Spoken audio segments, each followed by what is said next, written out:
Salut et bienvenue dans cette vidéo où nous allons aborder les bases du langage JSON afin de comprendre comment sont structurées les données administrables et paramétrables d'un thème. Le langage JSON est souvent utilisé pour constituer de véritables configurations et paramétrages complexes pouvant en prime être exportables et utilisés facilement d'un projet à un autre. De plus, et c'est non négligeable, c'est très léger et évite ainsi d'utiliser des appels très lourds aux bases de données. Donc on va commencer tout de suite. On va par exemple commencer par la configuration de cette section-là, ce qu'on appelle une image avec calque, hop, qui est couramment appelé ajouter une section, voilà, image avec calque. Tout ce qui est section, ça se passe dans le dossier section, et c'est le fichier hero.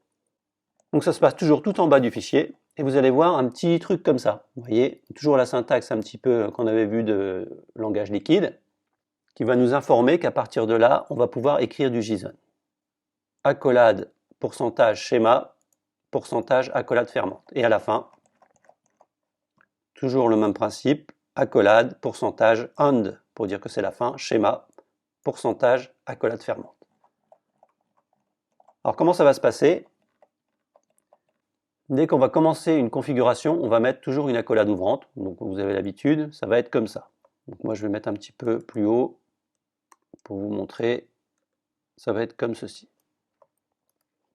On va commencer par hop, le nom de la configuration, qui sera toujours entouré de double guillemets, et ensuite la valeur. Hop. Donc là, on peut très bien mettre, si on reproduit ici, là c'est un peu particulier parce qu'on a la gestion de plusieurs langues. Mais si on n'a qu'une seule langue, on peut très bien écrire comme ça. Sinon, à partir du moment où on a plusieurs données, on va refaire la même chose. Et à l'intérieur de ce bloc, ce qu'on appelle un bloc, on va pouvoir faire des choses. Par exemple, en français, fr, deux points, le texte. Et une virgule. Alors attention, là par exemple, on va mettre anglais, en, comme ceci. Et dès que c'est la ligne finale, il ne faut surtout pas mettre de virgule. En fait, la virgule détermine qu'il va y avoir une ligne en dessous. À partir du moment où on n'a plus de ligne, il faut l'enlever. Sinon, vous allez avoir une erreur. Donc ça, c'est typiquement le langage JSON. Donc on peut le voir ici, ça s'ouvre, on a le name. Ici, on a des données à l'intérieur et ça se termine ici. Et dès qu'on a autre chose, bah forcément, on met une virgule. Vous voyez qu'il y aura toujours des virgules. Ici, on a le settings. Vous voyez que là, on a une virgule, et dès que c'est la dernière ligne, on n'a plus de virgule.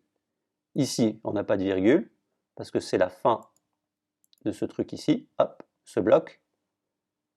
Et ici, on voit que c'est un bloc, mais on va remettre un bloc au même niveau, donc il y a une virgule. Donc il faudra bien faire attention à ça.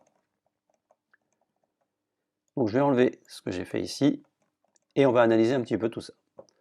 Donc on définit que le nom de cette section, c'est image, alors en français, image avec calque texte. Donc c'est ce qu'on a typiquement ici. Lorsqu'on va ajouter une section, image avec calque texte, c'est ce qui va être ici. C'est le titre de la section. Ensuite, Shopify va déterminer dans quelle langue vous avez mis votre shop, donc au niveau ici de votre compte, et il va automatiquement mettre le bon langage. Ensuite, on a ce qu'on appelle les classes, donc c'est ce qui va être mis au niveau CSS dans votre section. Vous voyez qu'ici, si j'analyse la section, on peut constater qu'on a au niveau de la classe Shopify section, ça c'est Shopify qui le rajoute automatiquement. On a index section et index section flush. Et on peut constater que c'est ce qu'on a là. Index section, flush. Donc toujours pareil, hop, les double guillemets, classe, double guillemets, deux points, la valeur. Et ici on continue, on met une virgule. Et ici on va voir les settings, donc les paramètres de cette section. Et vous voyez qu'ici, ça va être légèrement différent. Alors les settings vont arriver jusqu'à la fin.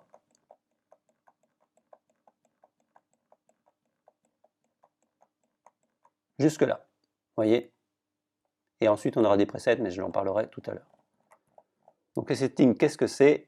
C'est tout simplement, hop, je vais aller dans mon image et calque, c'est les paramètres qu'on a ici, tout simplement. On va mettre une image, on va mettre ici l'alignement, la mise en page, hauteur de la section, etc. etc. On peut constater qu'ici, dès qu'on commence, on a un type de paramètre.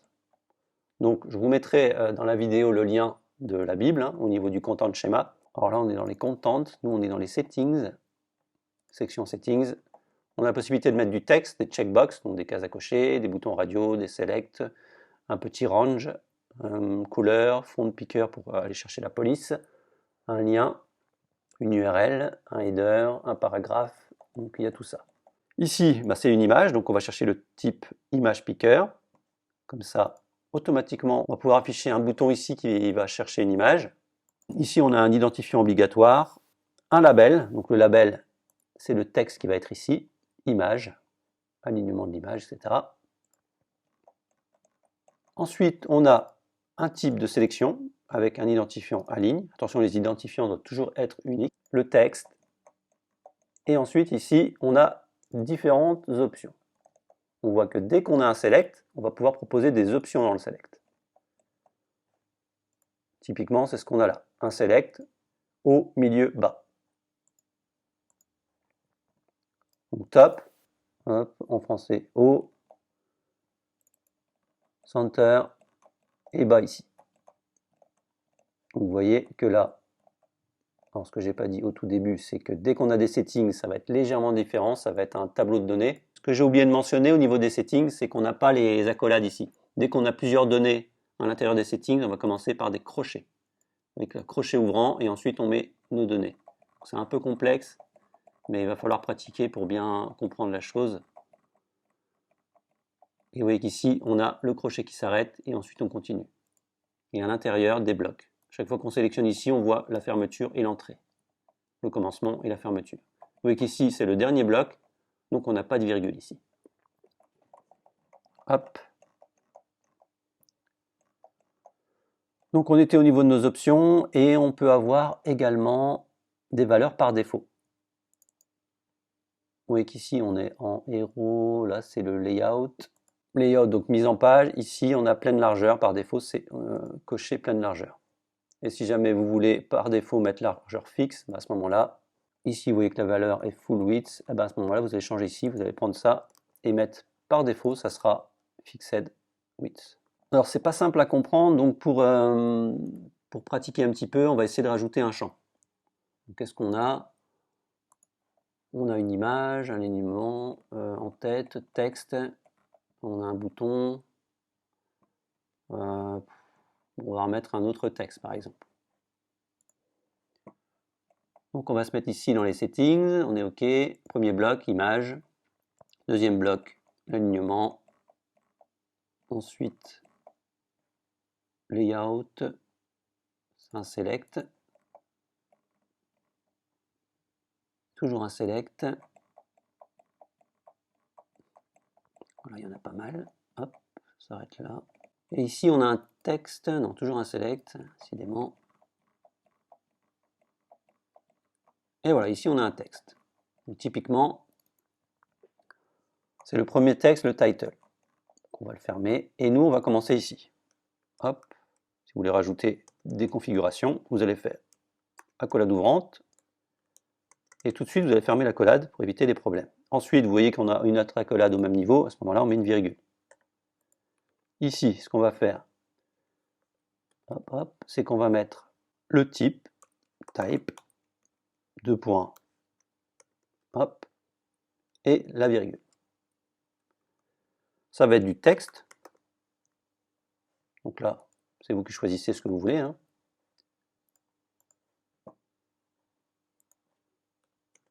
Ensuite,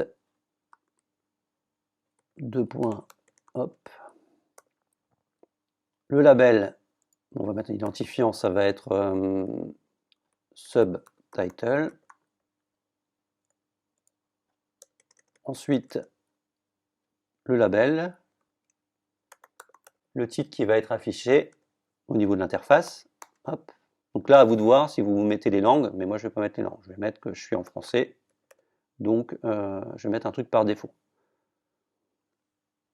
Le titre en dessous. Hop. Et on va s'arrêter là. Comme ça, c'est un exemple simple.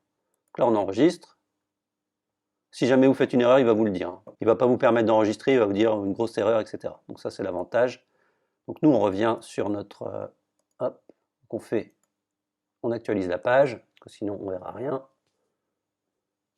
Et on va se mettre image et calque, et on voit qu'ici, logiquement, on a un nouveau champ, le titre en dessous. Et là, il est vide. Si jamais on veut mettre un texte par défaut, on peut simplement mettre, hop, virgule,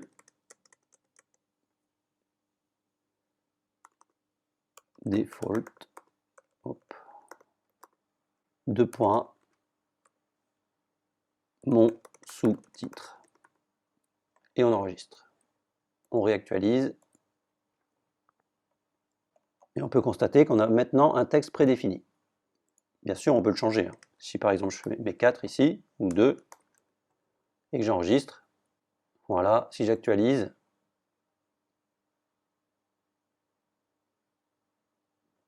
la configuration est bien enregistrée. Mon sous-titre 2.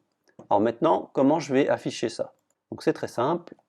Donc on va retrouver notre title par exemple. Voilà, on a notre title qui est là. Donc c'est un H2. Donc on va mettre notre subtitle là. On a déjà quelque chose qui s'appelle subtitle, mais c'était au niveau du texte. On va se mettre ici et on va afficher. Donc, vous vous rappelez, le liquide, hop, ça va être comme ça pour l'affichage. Donc comment ça se passe? Ben, c'est très simple, c'est une nomenclature de Shopify. On va faire section, parce qu'on est dans une section. Hop, section, point, on est dans les settings, et l'identifiant du champ. Et nous, c'était subtitle. Donc si je fais ça, et j'actualise, on a logiquement notre subtitle quelque part sous. Alors, ou pas. Alors, je dois être dans une condition. Alors, est-ce que je l'ai nommé comme ça? Oui, texte, subtitle. Je vérifie bien que je suis dans la section, c'est OK. Donc, je reviens. Alors, histoire de bien voir si je suis dans la section, je vais mettre tout en haut et je vais l'afficher. Et j'actualise. Voilà, il est là, mon sous-titre 2. Alors, j'ai pas dû passer la condition. Ici, on a H2, ici, OK. Ici, on a le titre. Donc là, je regarde un petit peu ce que c'est. C'est un H2, Mega Title, OK. Mega Title H2, est-ce que j'en ai plusieurs? H2. J'ai celui-là et celui-là. Donc je vais essayer sur celui-là. On enregistre. J'actualise. Et j'ai bien mon petit sous-titre ici. Bon, là, il est en noir parce que je ne l'ai pas stylisé. Mais là, je pourrais très bien mettre un H3.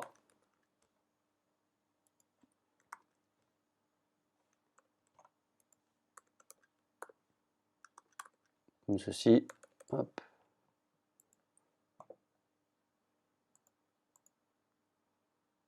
Et voilà, j'ai un texte. Ici, j'ai le H2, le H3 et un petit texte ici. Donc on peut très bien aussi faire des conditions. Hein. Donc comme vous voyez ici, if, si le contenu du titre n'est pas blank, ça veut dire n'est pas vide, à ce moment-là, on affiche le H2.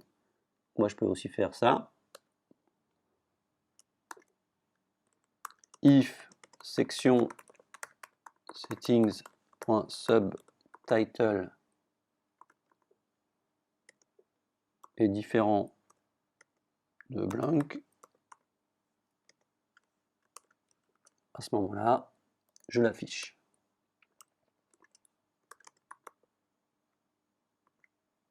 On if.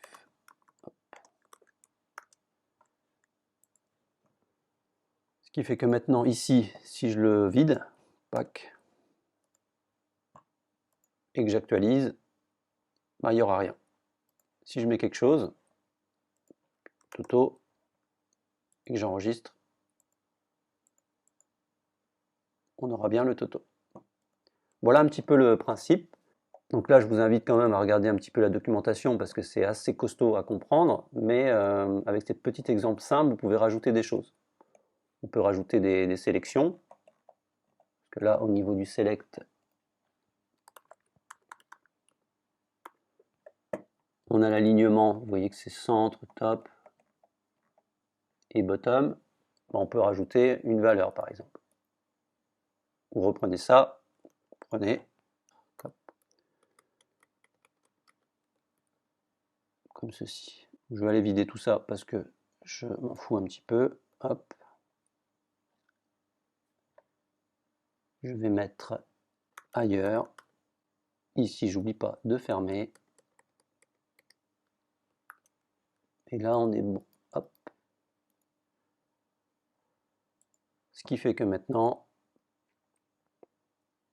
on a ici ailleurs. Je clique, j'enregistre. Pour avoir un cas un peu plus concret, je vais mettre invisible. Et ici, invisible. Je vais ensuite aller choper mon identifiant qui s'appelle aligne, alignement. Hop. Alors, qu'est-ce qu'on a ici? Alignement, alignement. Donc on va faire ça, on va faire if section settings alignment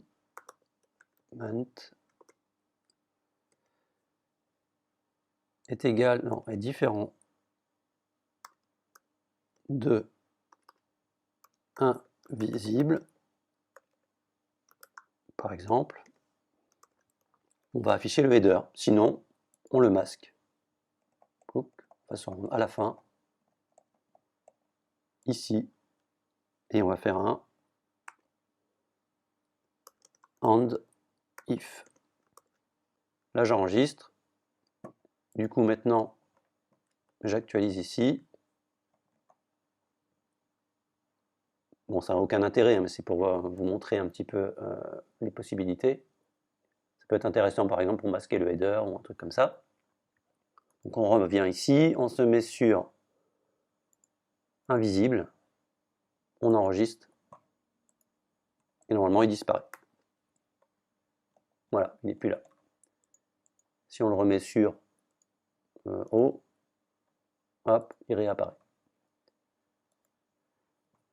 Donc vous allez retrouver ce type de configuration sur toutes les sections. Bon, après, certaines sections, il n'y en aura pas, mais majoritairement, ça sera présent partout, à partir du moment où on va configurer quelque chose. On peut regarder par exemple le header. On a des boutons radio pour pouvoir sélectionner tel truc ou tel truc, des cases à cocher en fait. Enfin, des cases à cocher, c'est des boutons radio, donc c'est une seule sélection. Une image picker, le logo. On peut aller chercher des menus aussi. Link list. Donc si on se met sur le footer, on voit qu'on peut aller chercher un menu ou un texte. Et logiquement, on a ce qu'on appelle des blocs. Alors, il n'y en a peut-être pas. Là non plus. Là non plus. Ah, 6 blocs. Vous voyez qu'ici, on a un bloc. Alors les blocs, qu'est-ce que c'est? En fait, c'est tout simplement des sections à l'intérieur des sections. Vous voyez qu'ici, on est dans le pied de page. Donc c'est une section. Hein. Et on peut rajouter des sections dans la section. Donc on peut rajouter ce qu'on veut au fur et à mesure. Et ça, c'est typiquement des blocs. Donc ça va être une syntaxe un petit peu particulière. Parce que lorsqu'on va afficher quelque chose, bah, ça ne sera pas une donnée qui sera brute déjà présente. Il va falloir boucler, donc faire un for, donc en langage liquide, faire une boucle qui va pouvoir lister les éléments. Vous voyez que normalement ici on doit avoir un for quelque part. For, voilà. Là il va aller lister les blocs parce que c'est dans section bloc. Donc c'est plus les settings mais c'est section bloc. La balise for qu'on n'a pas vu dans le langage liquide, ça permet de boucler sur des éléments. Alors vous allez me dire c'est cool, c'est du JSON, donc ça doit être stocké quelque part. Vu que c'est pas dans une base de données, ça doit être stocké dans un fichier ou quelque chose.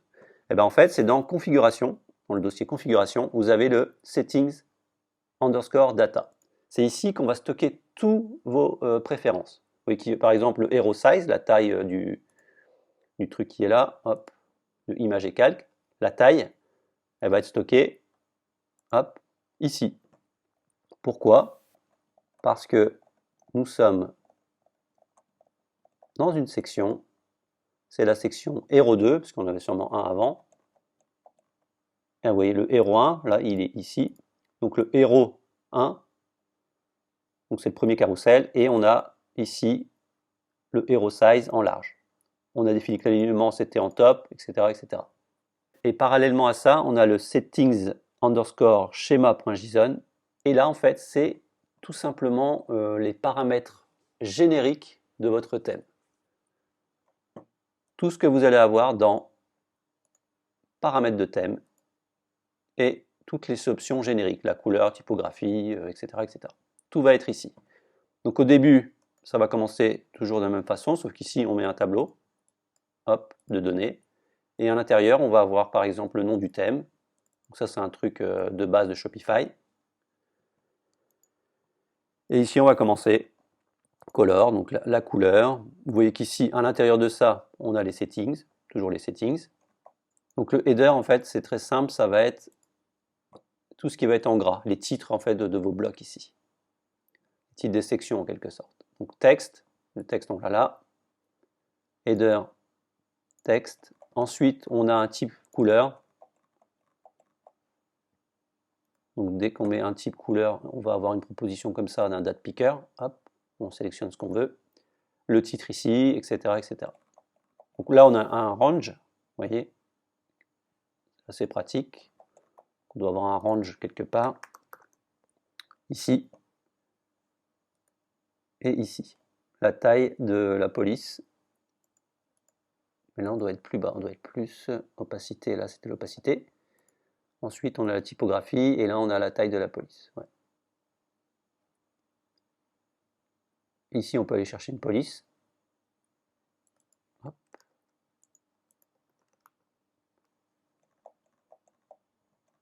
Donc on a un type base font, donc c'est un font picker, donc ça va chercher une police, donc ça c'est assez pratique. Et voilà, vous allez toujours retrouver à peu près la même syntaxe, là c'est une checkbox.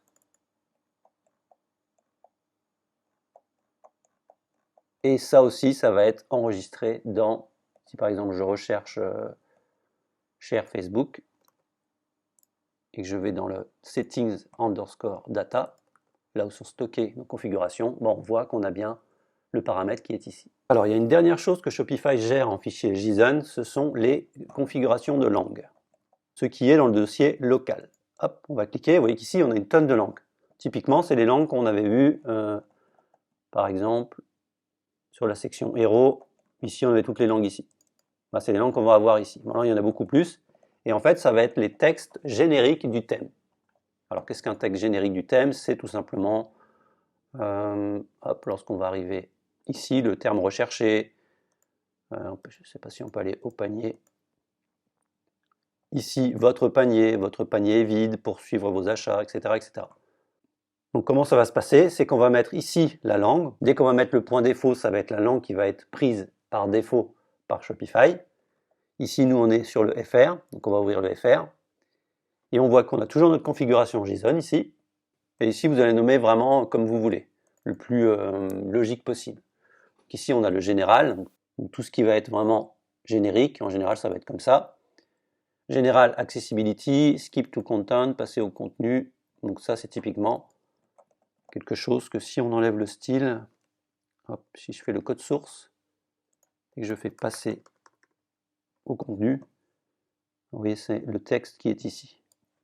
Donc ça va être le même principe général. Ensuite, on va mettre les valeurs ici. Donc la 404, le titre de la page 404, les textes de la pagination, page précédente, page suivante. Normalement, au niveau du panier, on a ici les sections slideshow, on a le blog, la carte. Vous voyez qu'ici, votre panier, c'est dans carte, général, title. Et c'est votre panier. Si on ouvre le template carte, donc on appelle la section carte template, et ici, vous allez avoir au niveau du H1, le carte général title. Alors là, c'est particulier. Vous voyez que la syntaxe est un petit peu spéciale. Alors ici, pour tester, je vais mettre un petit auto pour voir si je rentre bien dans la condition. Là, j'ai ajouté un produit. Hop, le toto est là. Si je reprends tout ça et que je mets ça là, on a bien votre panier. Donc on va le refaire. Donc ça va être toujours la même syntaxe. Ici, on va mettre des simples guillemets ou des doubles guillemets, peu importe, ça va fonctionner. On va aller chercher le carte général title. Pourquoi? Parce que ici, on est dans le card général title. Donc si on fait ça, ça ne fonctionne pas. Pourquoi? Pourquoi? Parce qu'on n'a pas dit que c'était une translation. Pour dire que c'est une traduction, il faut utiliser l'opérateur T, tout simplement, translation, qui est fourni par Shopify. Si on fait ça, on va afficher la valeur. Donc on pourrait très bien rajouter quelque chose, hein, peu importe. On va par exemple se mettre tout en bas. Hop. Donc pour rajouter un truc, on va faire toujours hop, la petite virgule. Ici, on va mettre mon texte, je ne sais pas, zone, par exemple. 2 points. On ferme. Et ici, je vais mettre texte, tout simplement. 2 points. Et là, je mets mon texte. Et là, je ne mets pas de virgule parce que j'ai rien d'autre. Donc si jamais on met deux textes, texte 2, vous voyez qu'il est en rouge, ça veut dire qu'il manque quelque chose, on met la virgule, hop, il va se mettre en bleu. Mon texte 2. Et j'enregistre. Alors comment je vais faire maintenant? Je vais me mettre ici, et je vais faire zone, texte, comme ceci. Donc là, j'actualise, et j'ai mon texte. Et si jamais je veux l'autre, je vais mettre un petit BR pour, hop, ici, et avant. Et là, je vais mettre texte, alors c'était 2, je crois.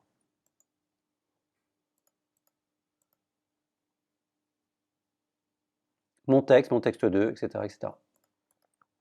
Et si je passe en français, eh ben, il ne faut surtout pas oublier de faire la même chose ici, de reprendre ça, de le mettre dans toutes les langues. Là, vous êtes en anglais. Tout en bas, vous allez vous mettre ici. Vous allez faire ça. Vous allez mettre my text et my text 2. Et si vous passez votre interface en anglais, vous allez voir que ça va être modifié. Dans une prochaine vidéo, on verra également comment créer une section. Donc, ce sera peut-être un petit peu plus clair pour vous, parce que là, c'est quand même un gros morceau. Et j'espère que vous avez réussi à comprendre le JSON. Voilà, j'espère que cette vidéo vous a plu. N'oubliez pas de mettre un petit pouce bleu, de vous abonner à la chaîne et d'activer la cloche. À bientôt.